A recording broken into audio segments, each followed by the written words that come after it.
Today's media loves to use hot topic phrases. There are a few topics heard more of than drones. Drones are used for surveillance, military strikes, blockbuster videos, and even home delivery. How did this science fiction fantasy become very real in today's society? We will explore the origins, advancements, and uses of drones today and into the future.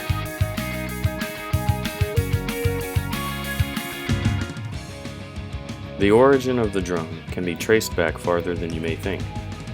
One event, during a conflict with Italy in 1849, Austria attempted a new approach to conduct an offensive strike. They decided to utilize balloons rigged with time-fused explosives to do so. While manned balloon strikes and reconnaissance had been practiced for decades, this was the first time in the use of unmanned aircraft in war. Effort to improve on the use of unmanned aircrafts, or UAVs, continued in the 20th century. World War I marked a big moment in their development toward our modern-day drone. Elmer Sperry, inventor of the gyroscope, along with inventor and radio engineer Peter Hewitt, came together to create what they called a flying bomb. They placed an automatic control system in a twin-engine aircraft, and eventually gaining attention with the onset of the war, the U.S. Navy began funding a project. Other notable projects include the Kettering Bug around 1918 and the GV-1 glide bomb in the 1940s. The advancement into a jet-powered UAV led to the Ryan Firebee. It was used as a target drone and began in the 1950s.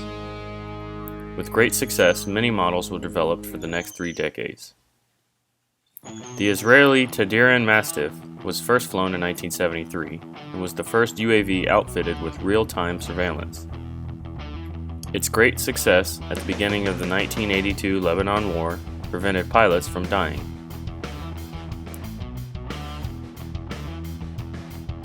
One drone that best exemplifies the progression of military drone technology over the last 2 decades is the Predator drone. The Predator drone was released by General Atomics in 1994. It was designed for intelligence, surveillance, and reconnaissance missions. Later in that same year, the Predator was given the military designation RQ-1 and was deployed on ISR missions. ISR missions typically involve the tracking of enemy movements and serving as overwatch to troops on the ground. Then on 9/11/2001, tragedy struck. The World Trade Center and Pentagon were attacked, starting a war in Afghanistan. The Predator drone was then armed with Hellfire missiles and given the combat designation MQ-1. The MQ-1 would play a major role in the Afghanistan conflict, with drone strikes outnumbering traditional airstrikes. The Predator drone held several advantages over fighter jets in Afghanistan, including the possibility of a nearly instantaneous response to targets that could be identified on the ground. Jets were too loud and visible, which allowed the enemy time to seek cover.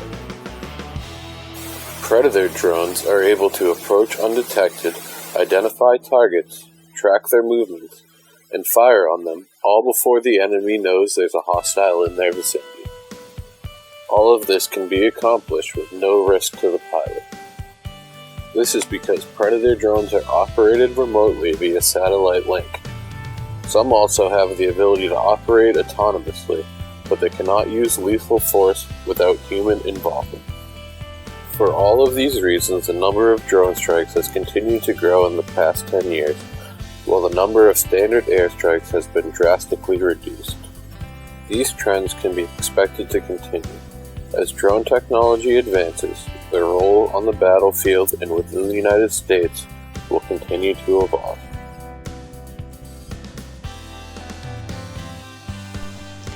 While the government operation of unmanned surveillance devices is typically associated with foreign affairs, drones have officially been operating on U.S. soil since 2006 under the FBI's control. The FBI became interested and invested both time and money into the use of UAVs in 2005, with their first official deployment being in October of 2006. Since then, the FBI has used UAVs for hostage situations as well as drug trafficking and dogfighting operations, expanding their tactical capabilities as a whole.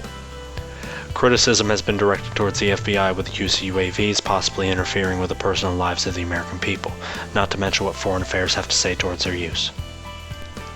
Jay Stanley, a senior policy analyst for the American Civil Liberties Union speech, is one such voice against the warrantless use of government drones.